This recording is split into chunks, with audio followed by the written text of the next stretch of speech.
வணக்கம் நண்பர்களே. அனைத்து போட்டித் தேர்வுகளுக்கும் தயாராகும் வண்ணம் இந்திய அரசியலமைப்பு சட்டத்தில் கூட்டுறவு சங்கங்கள் பற்றி குறிப்பிட்டுள்ளனவற்றையும் சமீபத்தில் செய்திகளில் கூட்டுறவு சங்கங்கள் பற்றி வெளிவந்த விடயங்களை பற்றியும் இந்த காணொளியில் நம்ம காண இருக்கோம். வாங்க வீடியோக்குள்ளே போகலாம்.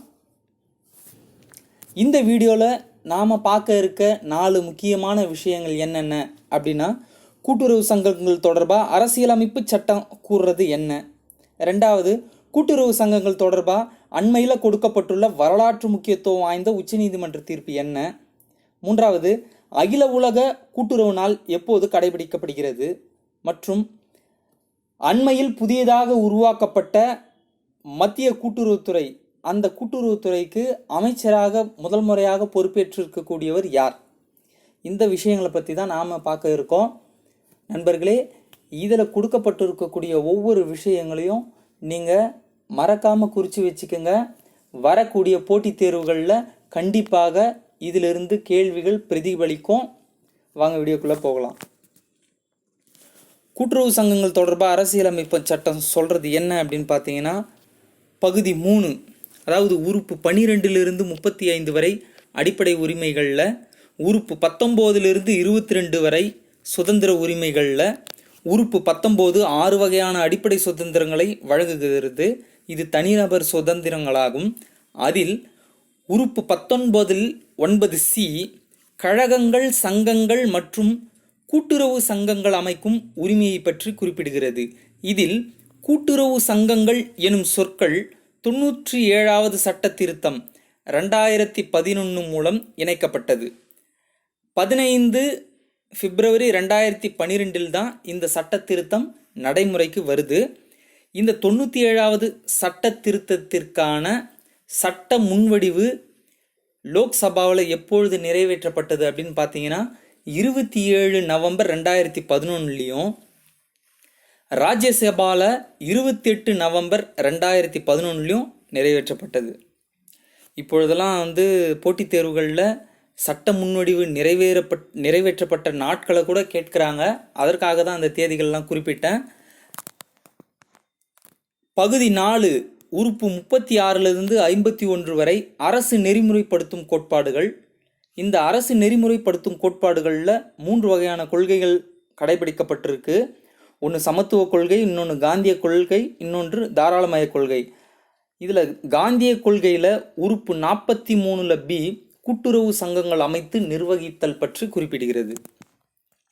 அடுத்து பகுதி 9 B உறுப்பு 243 ZH முதல் 243 ZT வரை கூட்டுறவு சங்கங்கள் என்ற புதிய விடயங்களை உட்புகுத்தியிருக்கு. அதில் முக்கியமான உறுப்புகளை மட்டும் இங்கே நான் குறிப்பிட்டிருக்கேன். உறுப்பு 243 ZI கூட்டுறவு சங்கங்கள் அமைத்தல். உறுப்பு 243 ZK கூட்டுறவு சங்க தேர்தல்.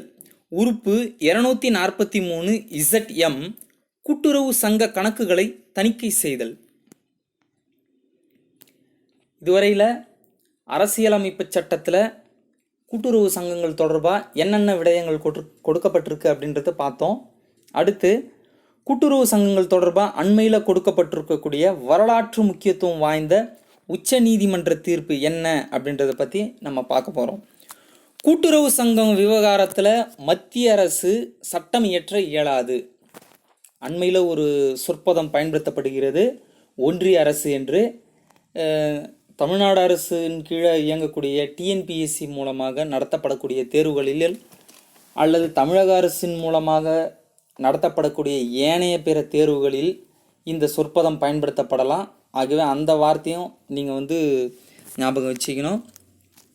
இந்த வழக்கு யார் யாருக்கு இடைப்பட்டதில் அப்படின்னு பார்த்தீங்கன்னா, ஒன்றிய அரசு, அதாவது இந்திய மத்திய அரசு, அவர்கள் மேல்முறையீட்டாளர்களாகவும், ராஜேந்திரா என் ஷா மற்றும் ANR இவர்கள் எதிர்வாதிகளாகவும் இருக்கிறாங்க.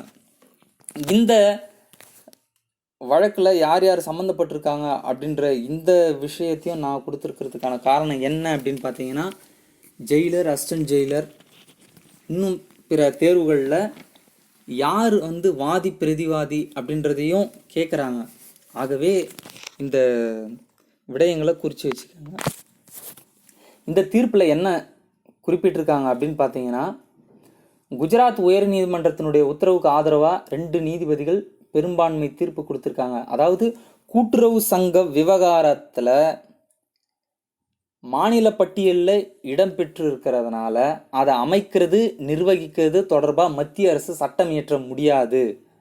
மேலும் அப்பகுதி அரசமைப்பு சட்ட திட்டத்தின் அடிப்படை கட்டமைப்புகளில் ஒன்றான கூட்டாட்சி தத்துவத்தை மீறும் வகையில் இருக்குது அப்படின்னும், முன்னதாக இந்த வழக்கு விசாரணை மீது மாநிலங்களின் உரிமை பறிக்கப்படவில்லை என்று மத்திய அரசு வாதிட்டு இருந்தது.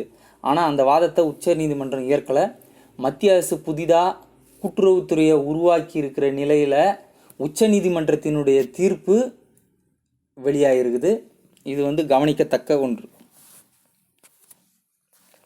அடுத்து, அகில உலக கூட்டுறவு நாள் எப்போது? ஒவ்வொரு ஆண்டும் ஜூலை 3ஆம் தேதி கடைபிடிக்கப்படுகிறது. 1995 ஐக்கிய நாடுகள் சபை இதை அறிவிச்சிருக்கு. இந்த ஆண்டினுடைய கருப்பொருள் என்ன அப்படின்னா, சிறப்பாக மீட்டுருவாக்கி ஒன்றிணைத்தல், ரீபில்ட் பெட்டர் டுகெதர். அடுத்து, முதல் மத்திய கூட்டுறவுத்துறை அமைச்சர் யார்?